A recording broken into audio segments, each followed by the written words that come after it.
welcome to a Whole Step Ahead podcast where we look at the whole picture in childcare while keeping you a step ahead. My name is Alicia. And I'm Monique. And today's podcast is about family childcare and childcare center. So the differences between the family childcare and childcare center. So if you don't know what family childcare is, it's in-home childcare facility. So that's what today's about, and we're just gonna kind of get right into it. So because I work in an in-home child development center, I'll tell you the pros and cons about that, and then Alicia will go into the center, and we can both kind of interject on each other's because I'm pretty sure we know about both kinds. So basically, like Alicia said, a family home is basically somebody who runs a daycare out of their home. So I run a step ahead out my home. Basically, the some pros about it is you get individualized attention. A lot of centers don't do one-on-one, which is the teachers are able to interact with your child one-on-one. So at home, I'm able to work with kids one-on-one. I have a lower ratio. South Carolina allows you to either have 5 to 6 kids, depending on your zoning. So I can only have 5 for me. So 5 kids in my care at all times. So basically, compared to a center, that's pretty low number, like 5 kids basically. Yeah. Another pro is the cost.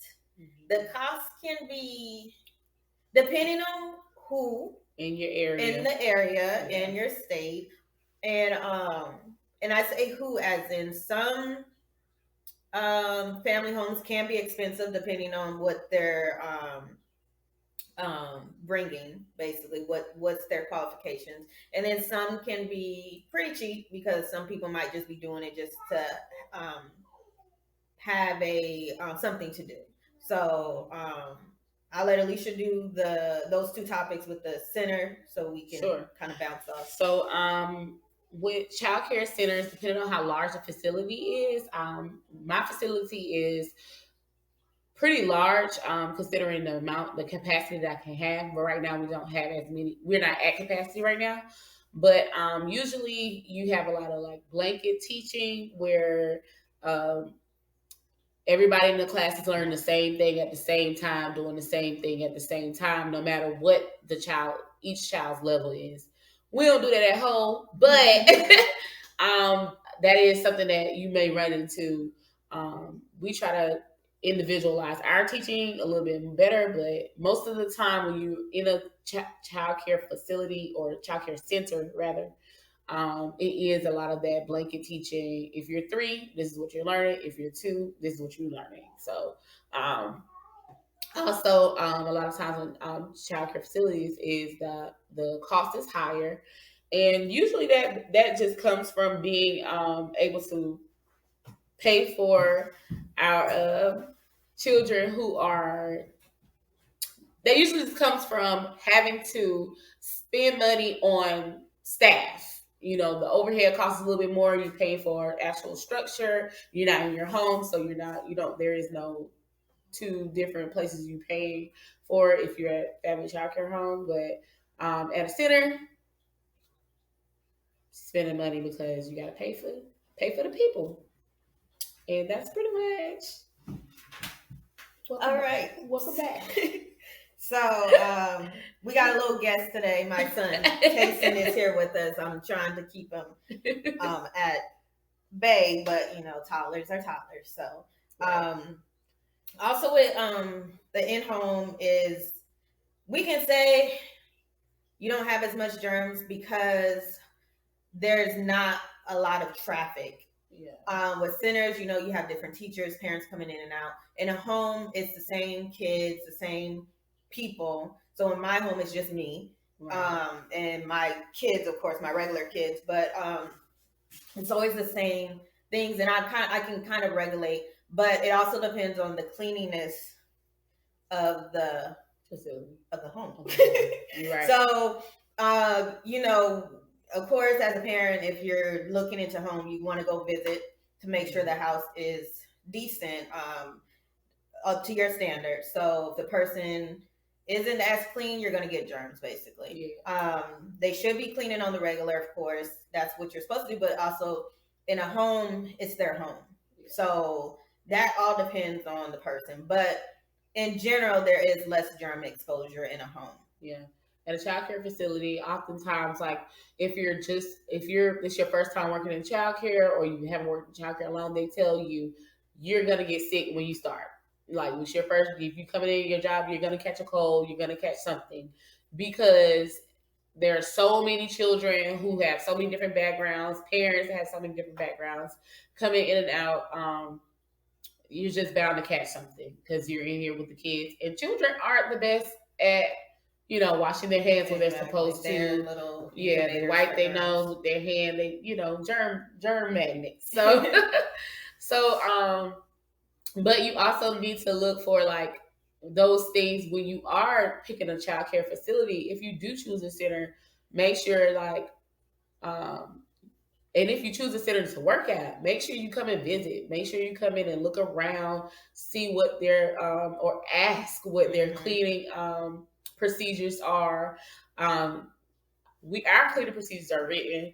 They're part of our parent handbook, so they know this is what we do as far as toileting, diapering, and all that stuff. And then also when it comes to eating and their regular procedures, like when you come in, wash your hands, that type of thing. And not to mention that should always be going on anyway. With COVID has already has increased that, but it literally should be best practice in general, because that honestly, COVID measures like where we used to work, you probably wouldn't have to worry about the exposure because we used to always be cleaning always. So, but that just increases the intensity of it. But I think that most of the time we just you choose a place that is staying on top of that. Yeah, Well, unfortunately, in homes you can't get lax. Like even with COVID, I've seen that the centers were real adamant, like they cut where parents can walk in the centers and stuff like that. But at home, I've seen some in homes who didn't care and the parents still was able to enter and stuff like that. My place, parents don't come in. They pick their kids up at the door. Right. I'll have them ready, send them out. If they do have to step in, they're stepping in right at the door. Right. With me, I can only speak for me. I clean. Tuesdays is like my deep cleaning. I have a little steamer and we steam all the toys. I'm mopping stuff. But then on a regular, I'm spraying the toys down and whatever every day, and the mats and stuff every day.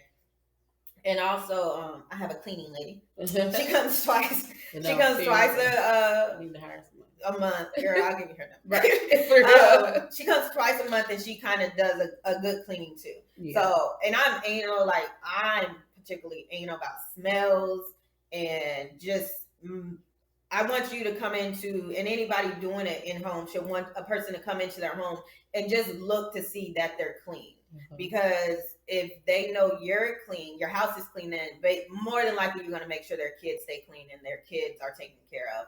If they don't care and their house look a hot mess, then it's up to you as a parent, or even as somebody who, in homes have assistants and stuff. So if you're working there, if you don't mind dirt, whatever, that it's your preference. But most times germs are germs. You can get COVID. We'll say that because that's the biggest thing. Right. In a center, you can get COVID in home. Yeah. Because you don't know the background of everybody who's entering your house. But in general, because the centers are bigger, they're going to hold more germs than in home. So right. Yeah. You were saying like when it comes to like cleaning and stuff, your cleaning schedule is similar to ours too. We just have to clean our toys all the time here, like, because it's constantly. Sometimes we'll like actually like wash them, soak them. Mm-hmm. We try to do that like once a week or whatever. Wash and soak, but they definitely get sprayed down daily, like microban, spray it, clean it. Listen, microban. We ain't sponsoring them, but listen, I was just hooked to microban, and I have the disinfectant spray and the spray. It's 24 hours. It's 24. You spray it, and for 24 hours, that thing is fighting germs. Yes. Let me tell you. Let me tell you. That's we was doing bleach, and I was still, the codes were lasting longer. I did the microband codes are like the kids' snot noses be cut short. Right. I spray with my floors, everything. Yeah, everything get microband around here. Everything. Like I'm telling you, like literally, we'll go and just open every drawer and spray, move the toys around, spray it again, like just go around. And so that's like microband and Lysol wipes, Clorox wipes. That's been our best friend. And if you a steamer, I know we just going on, but steamer, I gotta see about you that. do? Yeah, I don't have. I tell you. I have a steamer and it can be a mop, so it has like an attachment where I can mop it and it just steams it. Yeah. And then I can take it off and you can steam clean your toys, and it's just water. You don't need bleach or whatever because of the heat. Yeah. It is hot because I burnt myself plenty of times using it, and I mean literally got the little scars and stuff. Oh, wow. So definitely you need a steamer. I'll hook you up to that one. But go ahead. But yeah, sure. One. So like but yeah, definitely we really try to make sure that we keep everything clean. And most centers, like I said, most family childcare homes, they really try to their quality if they're trying to make sure that's good. Another thing that we kind of like that a difference between our FCC homes and childcare centers is state regulations are different. So there are a lot of different things that, and it depends state to state, county to county sometimes. So I know certain things that are in the counties that we're in will be accepted, but not in the other counties. So it kind of depends on where you are. So make sure, like, if you're interested in it, you got to check your local, state regulations or county regulations about how the regulations go. But for the childcare center, literally opening up was probably the hardest thing to do for me personally, because of the regulations that you have to have for the building before you open. So like the building has to have is a list of things. So like here, the buildings have to have awnings on the doorways. You have to have you have to submit like the blueprint to make sure that it's the buildings of the code. Somebody has to come out. The fire marshal has to come. The building inspector has to come. It's like several different tiers of inspections before you even get to the part when it comes to the actual childcare environment and stuff. So like, so they go through all of that. And whereas if it's in your home, in a home, there's different categories. So there's registered and licensed. Yeah. So registered, basically you have your initial inspection, which is they come in, make sure your place is safe. And it's really just to look over, make sure there's no dangerous things. Yeah. It's not even like, I wanted to say they came over. I had infants at the time, so they looked at my cribs, make sure they're state regulated. Then they looked at just my home environment, make sure it's safe. Right. It's really quick. You fill out some paperwork. It's not. They don't even look at like to make sure the plugs are covered and stuff. It's just to make sure in general your home is safe. Right. You have a fire alarm thingy, a fire extinguisher. They go through your whole house. Closets, bathrooms, everything, garages, everything. They go through your whole house to make sure there's nothing there. And then once a year, they come back and do the same thing. And they go through your whole house just to make sure you're not hiding kids, make sure, you have your same amount of kids, make sure there's nothing illegal going on. Right. But it's literally just going through, making sure you have what you need. And that's it. It's really quick. That's registered. When you're licensed, it's more of what the child care centers would be. They come in there. You have to go through the fire marshals. You have to have certain things. You have to have certain plans and stuff like that. And they still go through your whole house. And that could be twice a year. You get inspected twice a year. You get one where they come and let you know they're coming. And then you get one uninspected. With register, you get one uninspected. So I'd rather do register because I don't like 100 people in my house like that. Yeah. I never knew the difference between the two. I never knew the difference between the two. I could do license. It's a lot more paperwork. It's a lot more regulated. Registered is lax, But I mean, if they come and you're doing something illegal, they're gonna shut you down for sure.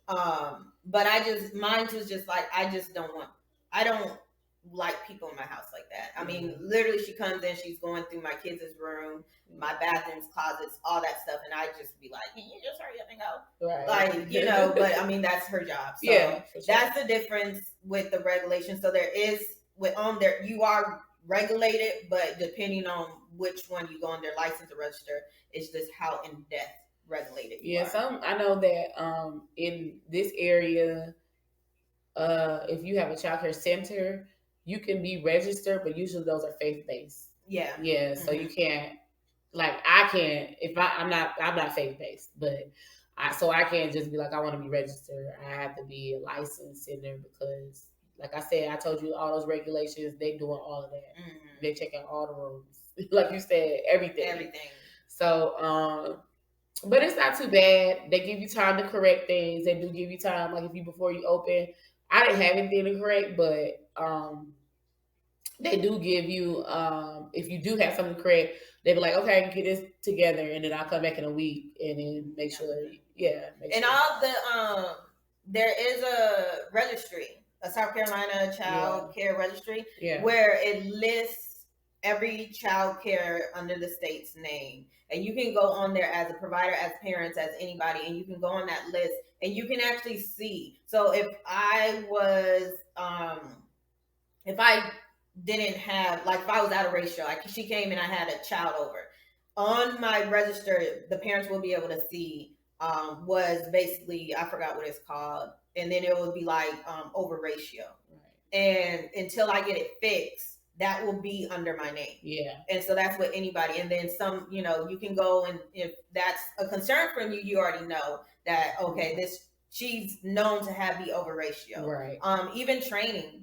Yeah. I think I've seen that. I've seen where this is a child care facility here, and they literally left the child in a room by themselves, and so you will have that on your thing, unattended child, or transitions or whatever finding you have, it will be posted for everybody to see. So make sure that you choose the best place for you and your child. As a provider and as a child, I mean, you should go look it on there. Of course, mine is good. Okay, period. Okay, we don't have nothing on ours. Okay. They even put training. So if Alicia has a training like me, oh no, we're not out of compliance. Yeah, but if she was, it will say staff under training. Even with me, if I don't do my training, it will say out of training, and then when I fix it, of course, it'll be gone. Right. But so that is a good resource to look for when you're trying to decide if working or taking your child. So to look and make sure wherever you're picking is good. Other states probably have it too. So they might. Yeah. It's good to look. All you gotta do is look, because they should, or they should. Yeah. But. So next is the curriculum. So curriculum is kind of in home. You might not have no curriculum. Some people are just in home and they're just letting your kids play. They might do some crafts, read some stories, sing some songs, and that's it. A lot of it is play-based. A lot of people are play-based. And a lot of times in homes, you don't get people who have the child development background. So they're literally just going off of their parenting, how they parent kids, their kids, and they're doing it with your kids. So if you're looking for a home daycare and you want your child to actually learn something, you need to ask those type of questions like, are you teaching or are they playing? Right. What are you teaching? Right. What are you basing, your knowledge on? Is it just, this is how I did my 2-year-old when he was 2, so that's how I'm gonna do your child? Or do they have lesson plans? Or, so with me, I teach. I like, my background is curriculum and instruction, my master. So it's a natural for me to teach. Your kids, I have currently 5 2-year-olds, and we actually sit in desks. We actually, Tayson is wanting to say hi. Okay. I tried to catch him. We sit in our desks and they actually learn. We learn our ABCs, we learn letter recognitions, we learn all of it. So when you're looking for a home daycare, you should make sure, if teaching and learning is the aspect that you want, make sure you're asking those questions. So on daycare,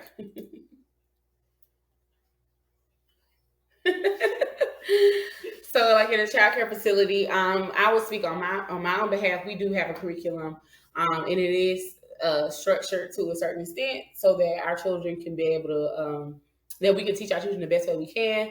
We definitely try to make sure that our curriculum fits each child's needs and stuff. And it also helps us structure our day. Like we know that when we come in, it's breakfast, and then after breakfast is circle time. After circle time is work time. Like they know it's time to work in the classroom. So oftentimes we try to make sure that our curriculum is not too intense.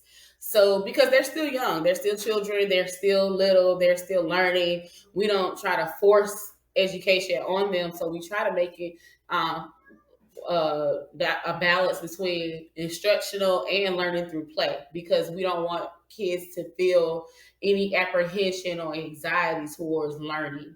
And so that's the kind of what you will get at our center. I know a lot of other centers, they try to make sure that you are structured and doing something. I know First Steps or pre-K programs also often sometimes make sure, or even private school programs that have a preschool, they do definitely are very much sit down. This is what we're doing.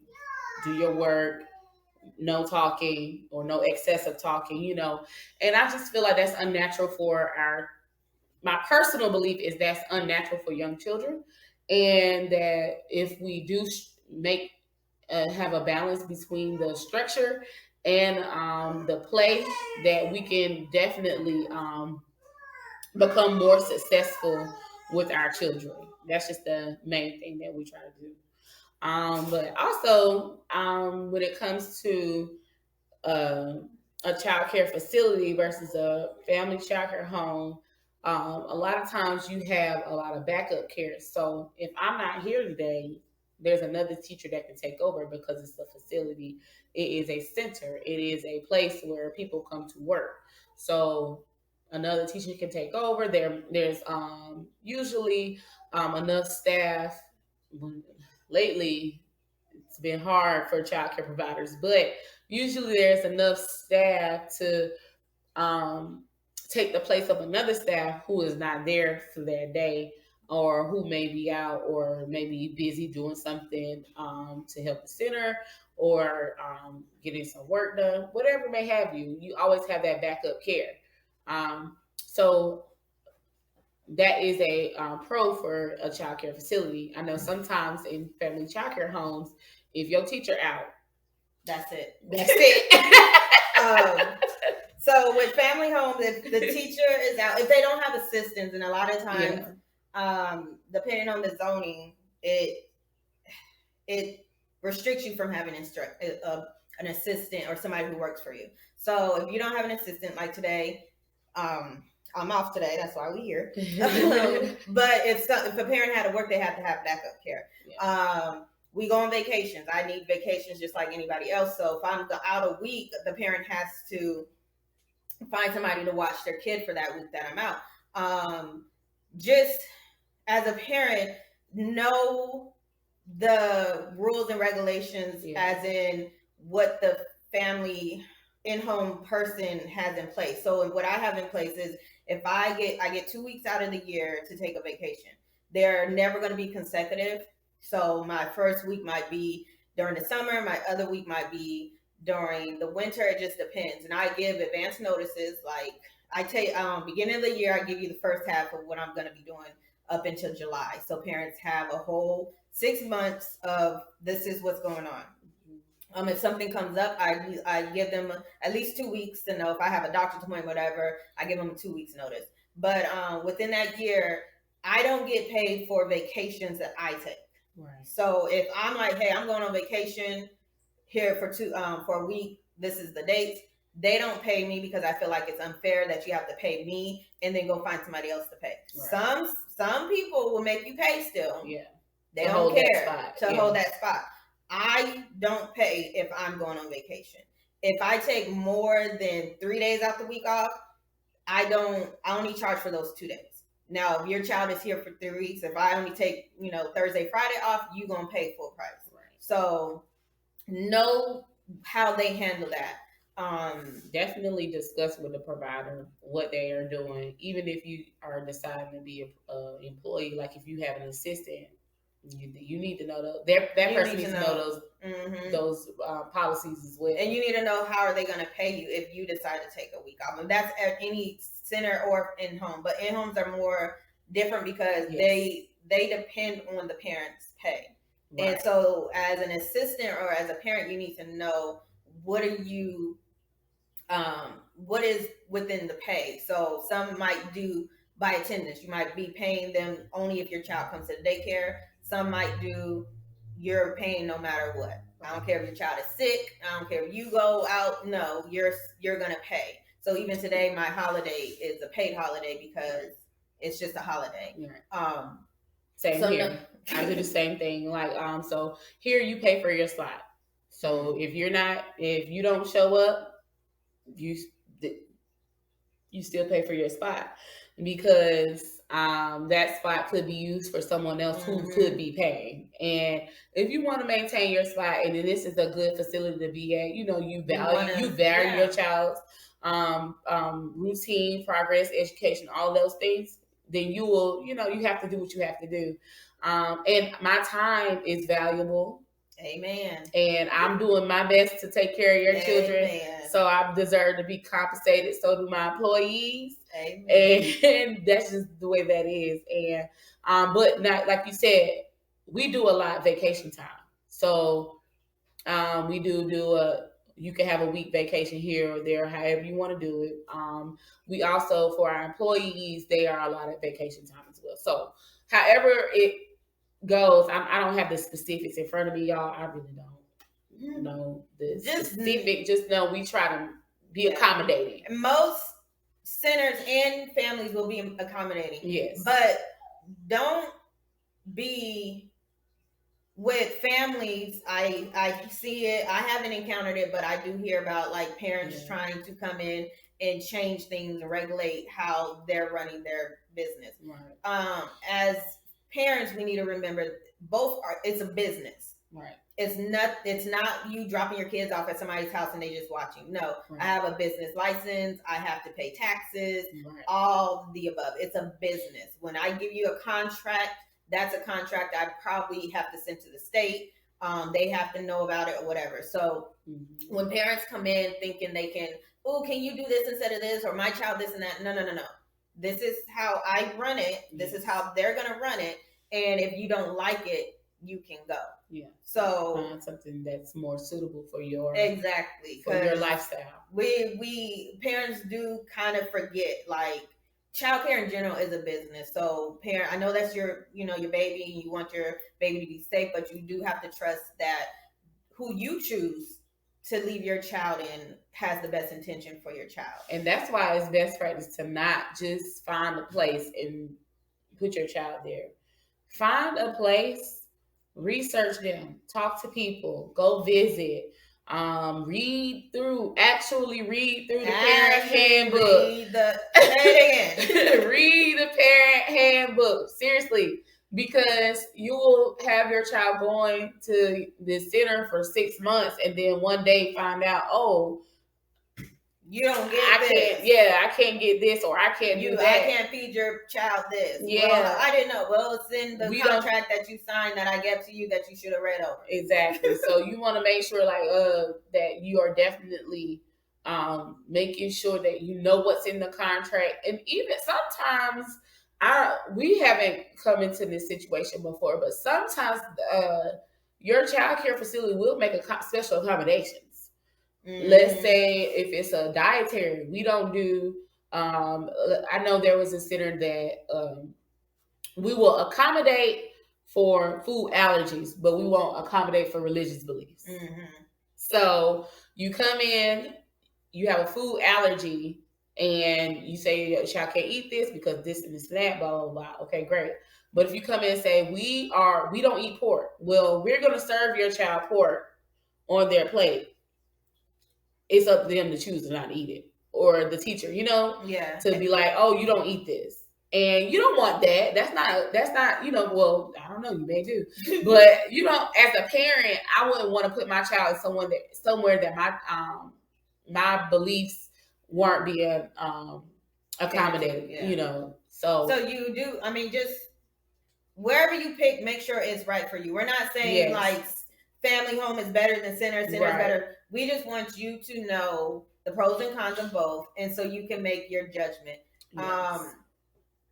Like she said, with allergies, a lot of the stuff like parents don't understand is state regulated. Even with the food, if they're under the food program, they have to do certain things and offer your child certain things. Right. We're not trying to be mean. We're not trying to just make life hard for you. We have regulations, we have procedures, we have things we have to abide by. If somebody walks in and sees that your child is doing something because you want them to do it and we're trying to cater to you and we get dinged. And then it goes on our little profile, and then somebody who want to come to us going to look and be like, oh, well, they did that. Right. So we're not trying to be mean. Just how at your job you have regulations and stuff you have to follow. The child care industries, we do too. Right. There's some leniencies that we can have, and most parents, if you come and talk to us, we are able to. For me, my center is from 6 to 6. I have a child. I had 2 actually. Mom was military, so of course PT and all that stuff. So she brought her child 5:30. I didn't mind. I was up at 5:00. My kids have school, so I'm okay. Bring your child 5:30. I didn't charge extra for it because she was military. I have another parent who's their mom is military, but she's stationed somewhere else, and so dad is the main caregiver right now. He needs to be at work at 6, so he brings the child in at 5:30 also. Right. I don't mind. I'm okay with it. Right. And that's the same thing. That's the same thing here. There are things that we can do that are accommodating for our children and for our families. And we just got to make sure that we are staying on top of that. We are understanding from the child care provider perspective. We are understanding from the parent perspective. And then you got to look at your child's perspective and make sure that whatever we're doing is best for your child. Would your child be able to handle this? Would your child be able to, will this be a best position or the best placement for your child? And so with all of that being said, we just want to make sure that you are informed about family child care versus child care centers, and our special guest, Tayson. Say hi.